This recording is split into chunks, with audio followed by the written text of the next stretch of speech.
Welcome to Mercy Minutes, our video pilgrimage to the Jubilee Year of Mercy. I'm here with Gary and Cheryl Ludlam, and we are going to be talking about how mercy and marriage come together.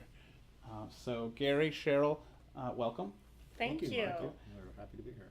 So how long have you two been together? In 1993. That's right, only 1993. 23 years this July. Wow, congratulations. Thank you. So tell me about that. How has the ride been? It has been a joyful but sometimes tumultuous ride. I mean, I think that as with any married couple, we've had wonderful highs and difficult lows, but like with Christ's help, we've stuck together through the tough times and learning how to treat each other, because I think that's the biggest thing, and that's where mercy flows in, is you learn through Christ's example how to treat each other, because if you don't treat each other with mercy, it can't last. And, when God first brought Gary into my life, I realized immediately he was a gift from God. But my understanding of that has changed over the years. I feel like I have a greater understanding of that gift, in that what I realize now after 23 years is that Gary was put on this earth to bring me closer to God. And the way he does that is by reflecting how God wants us to treat each other with mercy and with kindness. One of the mistakes I think we often make when we approach marriage is that we have unrealistic expectations. You said that his job is to bring you closer to God. Sometimes we almost expect the other person to be God and to be perfect. How has that played out in your relationship? I think we made that mistake early on. We definitely. did. We did. Because you don't expect that this person that you put this person on a pedestal, and you think they're so wonderful and so perfect that they can't sin, they can't do anything wrong, but we all do, right? We all do. And then it is very hard. It's so hurtful. And they say that no one can hurt you as much as the person you love. And that's true, we probably hurt each other more than anybody else has ever hurt us. So, but when we bear those wrongs patiently through the spiritual works of mercy, when we forgive, then we can turn that kind of hurt into opportunities for love and for growth. How do you move from that,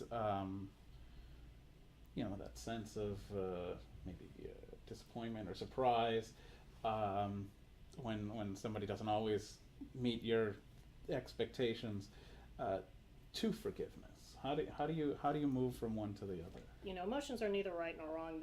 They're just what you feel.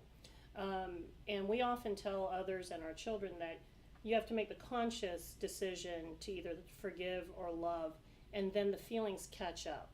So when we went through our first phase in our marriage where, and I like to put it, all the fuzziness kind of goes away, I thought there was something very wrong, because no one told us that marriages go through those cycles. And I really thought that, oh my goodness, maybe he's not the one. And thanks be to God, we had a great relationship with our priest when we lived in Boston, and he let us in on the fact that, hey, this is a time where you can go closer together and closer to God and make the decision to love and get past this. And I just had to make the conscious decision, and then, my goodness, then we fell in love again, even stronger. We were even worse than when we were first in love. We were like, ee.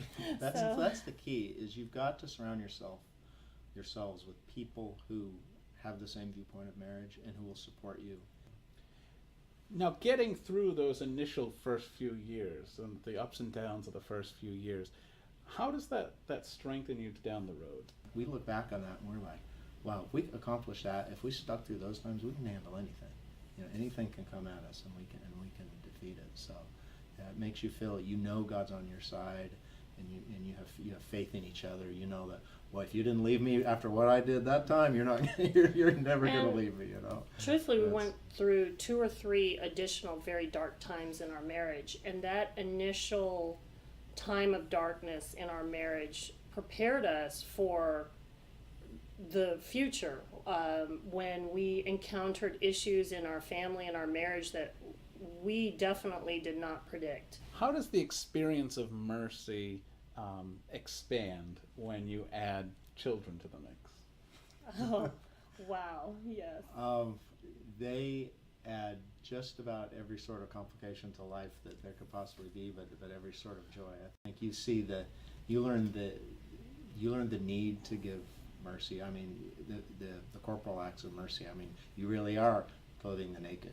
You really are feeding the hungry right there in your own house.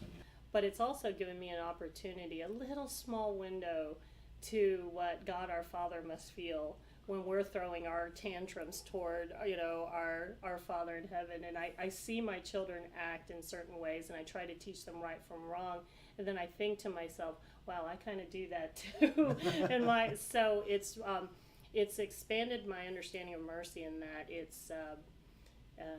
it's allowed me to exercise it a lot more. And it's increased my gratitude to God for all the mercy He shows us.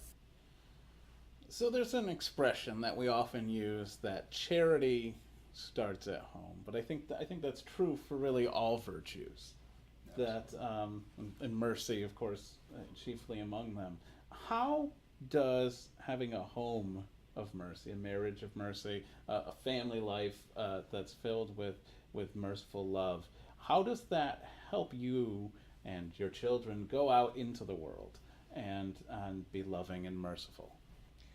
Well, there is so much despair, tragedy, darkness in our world today. Sometimes I am tempted to fear that, but God's love and our ability to experience and give mercy to one another in our home life strengthens us to be able to go out there and be a light to the world. It gives me another reason to go out there, because I want to be an example to my kids and to Cheryl about how one should live this Christian life. That's all the time we have for today. Cheryl, Gary, thank you for coming down and talking to us about the family and marriage as a school or a training ground for mercy. And thank you all for joining us, and join us next time. God bless you all.